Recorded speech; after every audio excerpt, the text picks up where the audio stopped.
Good morning, everyone. I'm here to talk to you today about a slightly different topic than everyone else's, I believe. And it is something near and dear to my heart, something really a little bit political, but really not, I wouldn't really consider it a very political topic. I think it's something that most people can agree on, and that's that the need for everyone to have someplace to live. The homeless crisis, specifically the housing supply crisis that we have in the United States today.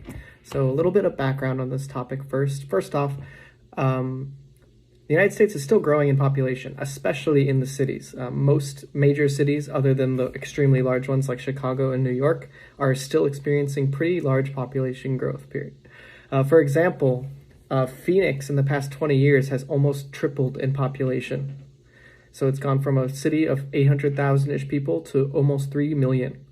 So in that time, housing development and construction has not kept up with supply. And the result of that, of course, as basic economics would tell us, is that the prices for housing have gone up. As more people compete for homes, those selling the homes have the opportunity to raise the prices higher and higher. Now, some of you, I own my home, so I definitely understand the desire to see the Zillow number go up. However, the treatment of homes as an investment vehicle is actually a relatively recent phenomenon. Mortgage bonds and such being the primary way for people to escape the middle class and to accumulate some wealth. It doesn't have to be this way. I'm not saying that all houses that are used as investment vehicles are bad, but rather the idea that every single home built needs to be treated as one is bad, because that means everybody wants the price of their home to go up. Every house has to go up. We're in a never-ending hyperinflative cycle where housing can never go down, right? And that means people are incentivized to oppose new building of homes near them. And that is what is causing this crisis, right? This artificially constrained supply by zoning rules, local neighborhoods, city councils, and the desire for people's housing to go up results in opposition of new builds and restrictive zoning. I don't know if you've ever been to a city council meeting, but I have, and I'll tell you, almost everyone who attends is there to explain why a new build should not go through. And it's usually pretty transparent. They generally are saying, oh, well, it's going to affect the property values, or it's going to bring crime somehow. They don't really explain how that one works, but yeah, those are generally what we get. So these zoning practices need to go. And one thing that's nice is that we don't need to remove mortgages from existence, right? We can just have people be mortgaging homes that house more than one person, right? There's really no reason to say that a piece of land only needs to have a suburban home on it, right? Especially in cities. It's okay for something to be built that has 4 or 5 units inside of it that could house 4 or 5 times as many people as a single family home.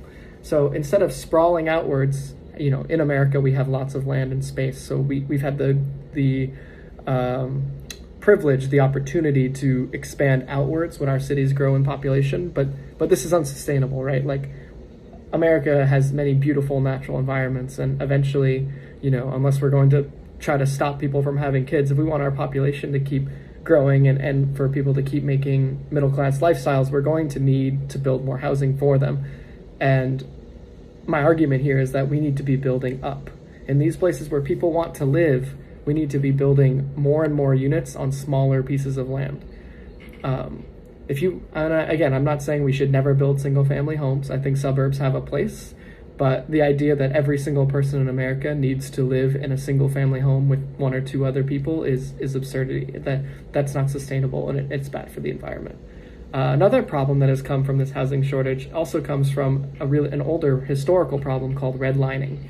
After segregation was repealed, after Brown versus Board of Education and Plessy versus Ferguson was overturned, many people, affluent neighborhoods in some cities started to freak out because they were worried that, oh no, and this is of course a racist fear, but they were fearing that Black people would move to their neighborhood, or other minorities would move to their neighborhood, and then their children of those families would then go to school with their kids, because that was legal now, right? Prior, segregation made that illegal, but now it could not be stopped by the government. That was something that was totally allowed. And not only that, the government did make a concerted effort in some ways. It wasn't perfect, but an effort to integrate these schools. So what they did is they took control, right? They took control of these local city councils and zoning committees in a sort of insidious sort of way, would divide these communities in ways that would make it prohibitively expensive to move into them. The idea being that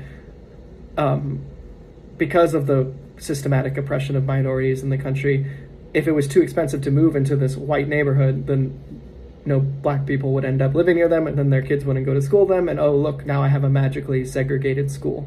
So this redlining problem resulted in areas that were traditionally black neighborhoods or not white neighborhoods being upzoned and treated as basically second-class neighborhoods, where they would get a lot of housing and be really cheap to live there, and then people would end up there that maybe didn't have the income to really afford their rent or their mortgage, because they could actually get approved to move there in the first place, but then for whatever reason would end up homeless. And then basically these places were being forced to become natural centers for crime and homelessness.